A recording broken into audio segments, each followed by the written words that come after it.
कभी तुमने नोटिस किया है कुछ लोग रूम में एंटर करते ही सब ऑब्जर्व कर लेते हैं, कौन फेक स्माइल दे रहा है, कौन जेलस है, कौन इनसिक्योर है और कौन बस एक्टिंग कर रहा है। उन्हें किसी को समझने के लिए ज्यादा टाइम नहीं लगता। वो लोग सिचुएशंस को बाकी लोगों से ज्यादा फास्ट प्रोसेस करते हैं। लोग उन्हें कहते हैं तू बहुत इंटेलिजेंट है, लेकिन यहाँ एक डार्क ट्रूथ है। हाईली इंटेलिजेंट होने का मतलब सिर्फ स्मार्ट होना नहीं होता। इसका मतलब होता है तुम दुनिया को एक ऐसे लेवल पर देखते हो जहाँ ज्यादा लोग कभी पहुंच ही नहीं पाते, और वहीं से शुरू होती है इंटेलिजेंस की डार्क साइड। आज हम बात करेंगे 7 डार्क रियलिटीज की जो हाईली इंटेलिजेंट लोग सीक्रेटली फेस करते हैं, और अगर तुम इनमें से कुछ रिलेट कर पाओ तो शायद तुम भी उतने नॉर्मल नहीं हो जितना तुम सोचते हो। 1 overthinking becomes your default mode. Highly intelligent लोग का दिमाग कभी बंद नहीं होता, कभी भी नहीं। जब बाकी लोग बस एंजॉय कर रहे होते हैं, उनका ब्रेन एनालाइज कर रहा होता है, सिचुएशन एनालाइज कर रहा है, लॉग एनालाइज कर रहा है, फ्यूचर आउटकम्स प्रिडिक्ट कर रहा है। एग्जाम्पल के लिए, अगर कोई नॉर्मल पर्सन किसी से बात करेगा तो वो बस बात करेगा, लेकिन हाईली इंटेलिजेंट इंसान क्या करेगा? वो नोटिस करेगा उसका टोन चेंज क्यों हुआ, उसने आई कांटेक्ट क्यों अवॉइड किया, उसने ये स्पेसिफिक वर्ड क्यों उसे किया, और इसका हिडन मीनिंग क्या हो सकता है। और फिर शुरू होती है ओवरथिंकिंग। एक सिंपल कन्वर्सेशन भी मेंटल पजल बन जाती है। इसी वजह से इंटेलिजेंट लोग अक्सर मेंटली एग्जॉस्टेड रहते हैं। उनका ब्रेन कभी रेस्ट नहीं करता। 2 they feel alone even in a crowd. Highly intelligent लोग अक्सर एक स्ट्रेंज लोनलीनेस फील करते हैं, और ये लोनलीनेस इसलिए नहीं होती कि उनके पास लोग नहीं होते। लोग तो होते हैं, फ्रेंड्स भी होते हैं, फैमिली भी होती है, लेकिन प्रॉब्लम ये होती है उन्हें रेयरली कोई समझ पाता है। उनकी थिंकिंग डेप्थ अलग होती है, उनकी क्यूरियोसिटी अलग होती है, उनके क्वेश्चंस अलग होते हैं जब बाकी लोग बात कर रहे होते हैं। Movies, gossip, drama, tab intelligent लोग सोच रहे होते हैं human nature, psychology, power, meaning of life, future of society, और धीरे धीरे उन्हें रियलाइज होता है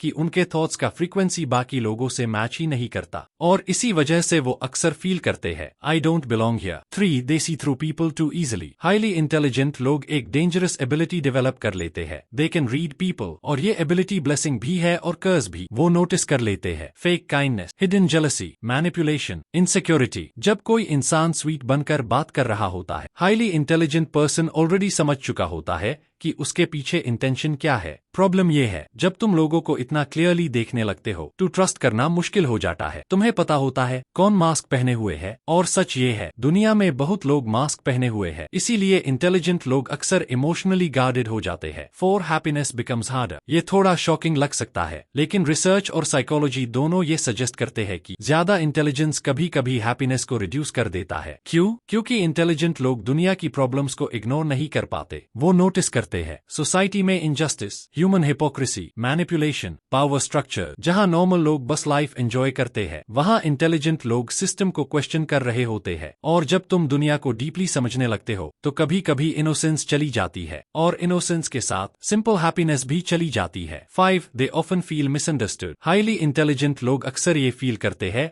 कि लोग उन्हें गलत समझते हैं। जब वो साइलेंट रहते हैं, लोग समझते हैं वो एरोगेंट है। जब वो डीप बात करते हैं, लोग समझते हैं वो कॉम्प्लिकेटेड है। जब वो ट्रूथ बोलते हैं, लोग समझते हैं वो रूड है। लेकिन रियलिटी क्या होती है? वो बस ऑथेंटिक होते हैं। वो फेक कॉन्वर्सेशंस में इंटरेस्ट नहीं रखते, वो मीनिंगलेस ड्रामा में एनर्जी वेस्ट नहीं करना चाहते, और इसी वजह से लोग उन्हें मिसअंडरस्टूड लेबल कर देते हैं। 6 their mind creates endless scenario. Highly intelligent brain एक सिमुलेशन मशीन होता है। वो कॉन्स्टेंटली इमेजिन करता है worst case scenario, best case scenario, possible consequences, hidden risk. अगर वो कोई डिसीजन लेते हैं तो वो ऑलरेडी उस डिसीजन के 10 पॉसिबल आउटकम्स सोच चुके होते हैं। ये एबिलिटी कभी कभी उन्हें स्मार्टर बनती है, लेकिन कभी कभी ये उन्हें एक्शन लेने से रोक देती है, क्योंकि जब तुम हर पॉसिबिलिटी देख सकते हो तो रिस्क लेना मुश्किल हो जाता है, और इसी वजह से इंटेलिजेंट लोग कभी कभी अपनी पोटेंशियल से कम अचीव करते हैं। 7 they struggle with meaning. Highly intelligent लोग एक स्टेज पर आकर एक डेंजरस क्वेश्चन पूछते हैं, लाइफ का एक्चुअल मीनिंग क्या है? और जब तुम इस क्वेश्चन को डीपली एक्सप्लोर करते हो तो तुम्हें रियलाइज होता है सोसाइटी के बहुत रूल्स बस सोशल कंस्ट्रक्ट्स है, सक्सेस का डेफिनेशन सब्जेक्टिव है, और बहुत लोग बस ऑटोपायलट पर जी रहे हैं। ये रियलाइजेशन पावरफुल भी है और डिस्टर्बिंग भी, क्योंकि जब तुम सब कुछ क्वेश्चन करने लगते हो तो तुम्हें अपनी लाइफ का डायरेक्शन खुद क्रिएट करना पड़ता है, और ये रिस्पॉन्सिबिलिटी हैवी होती है। हाईली इंटेलिजेंट होना एक सुपर पावर है, लेकिन हर सुपर पावर की तरह इसका भी एक डार्क साइड होता है। Overthinking, loneliness, misunderstanding, existential question, ये सब उस प्राइस का पार्ट है जो इंटेलिजेंट लोग पे करते हैं। लेकिन अगर तुम इस डार्क साइड को समझ लो तो तुम अपनी इंटेलिजेंस को कंट्रोल कर सकते हो, उसके स्लेव नहीं बनोगे, और शायद तब तुम अपनी इंटेलिजेंस को एक वेपन बना पाओगे। अ वेपन जो तुम्हें दुनिया को बेटर समझने में हेल्प करेगा और शायद दुनिया को चेंज करने में भी। अगर तुम्हें ये वीडियो रिलेटेबल लगा तो शायद तुम एवरेज थिंकर नहीं हो, और अगर तुम ऐसे और साइकोलॉजिकल डीप वीडियोस देखना चाहते हो तो चैनल को सब्सक्राइब करो, क्योंकि अगला वीडियो हो सकता है